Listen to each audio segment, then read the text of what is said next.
So how do you get your costs down? First of all, I'm going to talk about your time costs. I've got a few productivity videos already on YouTube where I go into a lot more detail about how to work more efficiently, so I will obviously drop the links to them. But one of the examples is how I saved on my time costs massively.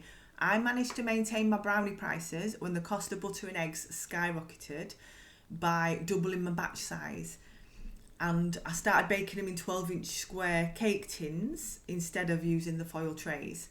I'll give you the link to that video, but it is a good example of how productivity methods help to save you a lot of time. So yeah, mainly you need to produce in bulk. Don't just make one item at a time, one 6-inch sponge in the oven at a time. If you can double your batch of whatever it is that you're making, you've either got an extra one for sale now, or you've got one for in freezer for later. You know, you're ahead for next week's orders, sort of thing. If you double your batch, you've only got to prep your work area one time. And then you've only got to do your big clean down at the end one time.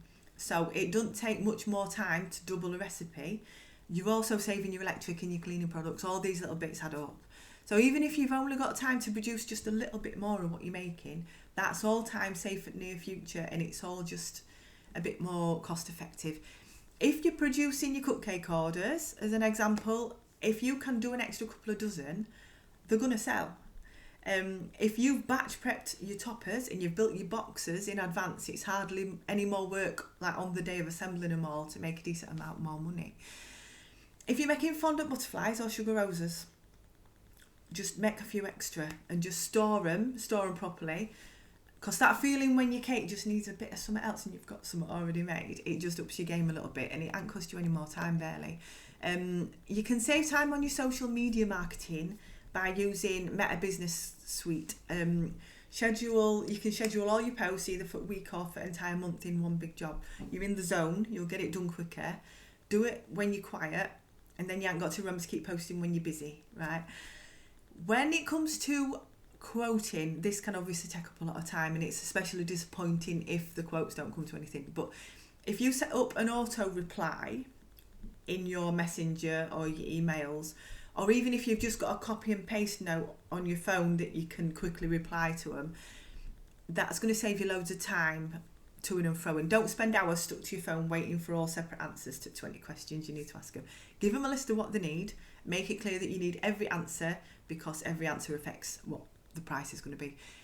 If you can include a starting from price in there as well, you know, if what you do is full cakes, it's easy to do, you know, with 6-inch cakes start at this price. That'll filter out a lot in the beginning as well. It'll save you a lot of no-goes, saves you time. First question to always ask is what date they need it for, because there's nothing worse than going through all the details and then finding out they need it for tomorrow or for a date that you've already booked up for. So that'll save you a lot of time on quoting. When it comes to getting your shopping in, I love to get my supermarket shopping delivered. It's going to save you loads of time. If you're flexible, you can get slots for a few quid.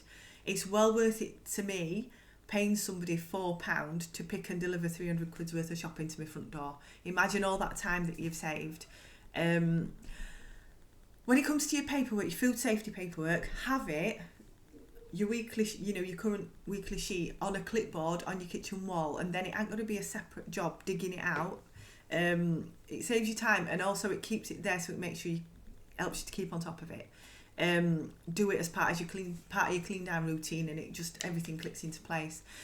You can save your cleaning time by clearing your clutter off your kitchen worktops. You don't need ornamental things in a kitchen like plants, vases and candles. It's a food production area now.